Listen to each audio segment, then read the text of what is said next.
Hello दोस्तों, मेरा नाम है Tanveer and I am the corporate SAP trainer and job provider. और आज की वीडियो को रिकॉर्ड करने का जो पर्पस है वो बैकग्राउंड से आपको आइडिया लग रहा होगा।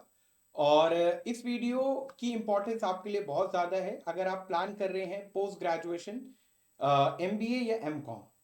और इसके अलावा पोस्ट ग्रेजुएशन में एमसीए भी कवर हो जाता है, एमए भी कवर हो जाता है। लेकिन ये जो वीडियो है इसका इतना इम्पोर्टेंट रोल है और ज़्यादातर स्टूडेंट इसकी वजह से बहुत ज़्यादा प्रॉब्लम फेस करते हैं।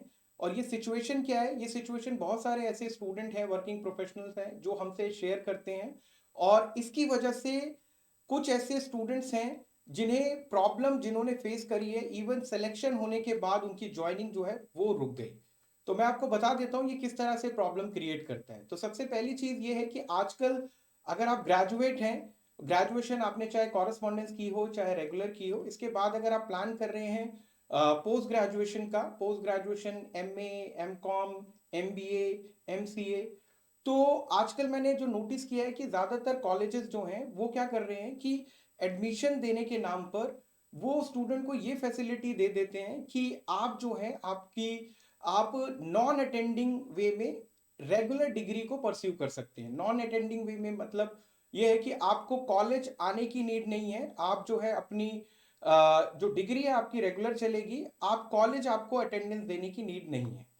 अब वो क्या है कि वो ये इस तरह से फैसिलिटेट करते हैं कि जो कैंडिडेट है या जो स्टूडेंट है वो उस ड्यूरेशन में, जो ड्यूरेशन जो पोस्ट ग्रेजुएशन का रहता है, 2 साल जो रहते हैं, इन 2 साल में वो कहीं पे जॉब परस्यू कर सकता है, जॉब कर सकता है।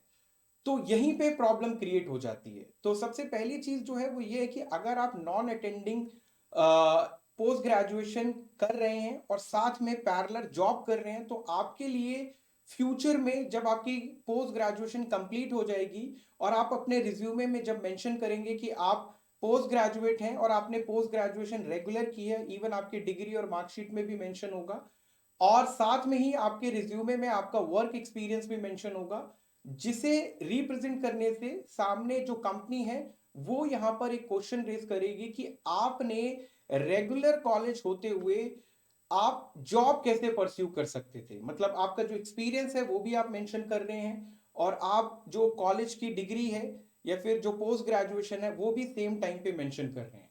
ये जो नॉन अटेंडिंग की फैसिलिटी है ये नॉर्मली कॉलेज और स्टूडेंट के बीच का एक म्यूचुअल एग्रीमेंट है, ठीक है। इसका कोई लीगल प्रूफ नहीं है स्टूडेंट के पास कि वो प्रूफ कर पाए कि हाँ कॉलेज ने आपको इस लेवल पे अथॉरिटी दी या फिर आपको परमिशन दी, ठीक है। तो यहीं पे प्रॉब्लम क्रिएट होती है। तो ज्यादातर कंपनीज क्या करती हैं, जब इस तरह की सिचुएशन वो ऑब्जर्व करती हैं तो वो उस कैंडिडेट को बोलती हैं कि आप क्या करें, आप कॉलेज से एनओसी लेके आए कि आप रेगुलर डिग्री होते हुए जॉब परस्यू कर रहे थे, ठीक है। और इस तरह से जो है वो एक ये कंडीशन रख देते हैं, ठीक है, कि आपका सिलेक्शन हो गया है लेकिन आपकी ज्वाइनिंग होल्ड पे है, क्योंकि आप जब तक एनओसी नहीं लेके आएंगे कॉलेज से तब तक आपको हम ज्वाइनिंग नहीं देंगे।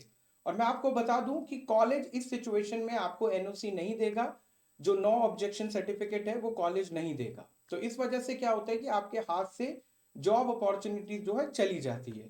तो इस चीज का हमेशा ध्यान रखें कि अगर आप रेगुलर पोस्ट ग्रेजुएशन कर रहे हैं तो रेगुलर पोस्ट ग्रेजुएशन ही करें, ठीक है, फिर साथ में जॉब ना करें। लेकिन अगर आप जॉब कर रहे हैं तो हमेशा यही आपकी कोशिश होनी चाहिए कि आपकी जो पोस्ट ग्रेजुएशन है वो कॉरेस्पॉन्डेंस हो, ओपन से हो, जिससे फ्यूचर में जब आप सेम टाइम पे अपना एक्सपीरियंस और अपनी पोस्ट ग्रेजुएशन जब रिफ्लेक्ट करेंगे अपने रिज्यूमे में तो वो कॉन्ट्राडिक्शन ना हो, जिसकी वजह से आपकी ज्वाइनिंग होल्ड ना हो, ठीक है। तो हमारी कोशिश यही रहती है कि आपको इस तरह की इंफॉर्मेटिव वीडियोस अवेलेबल कराते रहें। और आप सभी से रिक्वेस्ट है कि आप हमारा चैनल सब्सक्राइब करें, कमेंट करें और लाइक करें, शेयर करें।